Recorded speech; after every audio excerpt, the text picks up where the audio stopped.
Hindi lamang paglilingkod at pagsali sa non-profit organization ang binibigyang pansin ng isang opisyal sa Malbar, Batangas. Bilang ang pangunahing pinagkakakitaan sa munisipalidad ng Malbar ang pagsasaka, napagdesisyonan din ni Malbar Councilor Ena Pitogo na magkaroon ng sarili niyang urban farming sa kanyang tahanan. Ilan sa kanyang pinagkakaabalahan ang pagtatanim ng mga puno at halaman, partikular ang mangga, rambutan, pag-aalaga ng mga manok at baboy. Ang ginagawa, dito lang kami. May konting baboy, may mga konting paitlugin, ganyan. At dahil panahon ng pagbunga ng rambutan, makikita ang mga puno na hitik at pulang mga bunga ng rambutan. Napag-alaman na may dalawang uri ng rambutan, isang matamis at isang maasim. May mga variety na maganda talaga yung parang first class yung RR variety. Yung napakatamis, yung sinasabing tuklapin.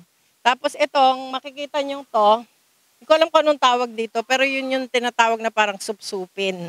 May dalawang klase ng rambutan, isang tuklapin at isang supsupin. Ang tuklapin o RR variety, ito yung medyo matamis-tamis yung lasa niya. Samantalang yung supsupin naman, ito yung medyo maasim-asim yung lasa niya. So ngayon, nandito tayo sa isang farm, maalamin natin kung anong klase bang variety yung ating makukuha. So eto, may mga mabababa lang na rambutan sa likod ko. So kukuha tayo ng isa at susubukan natin siyang tikman. Okay. Ayan. So, ayan, okay.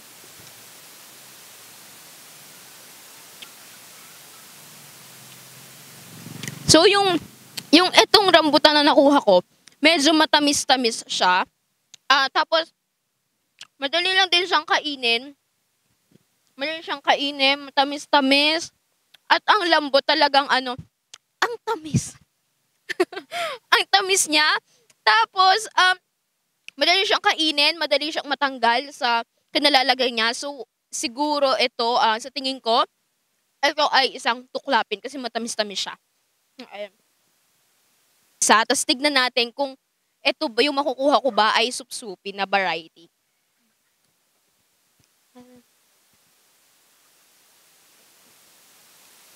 Ayan. Ayan, so bukas na siya.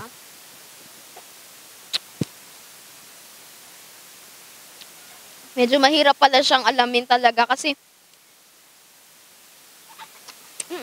masarap. Pero medyo maasim siya. So sa tingin ko ito yung supsupi na variety ng rambutan. So, nakakatuwa yung dami ng rambutan dito kasi ang bababa niya lang. So, talagang makikita mo na panahon talaga ngayon ng rambutan. So, ayun, samahan niyo pa akong manguha ng mga rambutan. Umabot din daw ng 7 taon ang pagpapalaki nila ng mga puno ng rambutan. Bukod sa mga puno ng rambutan at mangga, nais din ni Kagawad Edna na magdagdag ng grape farm sa kanyang bukid. Inaanyayahan naman ng opisyal ang kanyang mga kababayan na bukas ang kanyang bukid para sa mga nais pumitas ng prutas. Develop into parang ganoon, pwedeng pasyalan ng konti in the future. Yun siguro nakita ko sa La Union na parang grape farm. Yun, doon medyo malawak to, mga kalahating ektarya yata ito siguro tong. So, manguha na po kayo kung anong gusto ninyong variety. Bukod sa urban farming, pinagkakaabalahan din ni Kagawad Pitogo ang paglilingkod bilang Vice President ng Sir Optimist International of Malbar.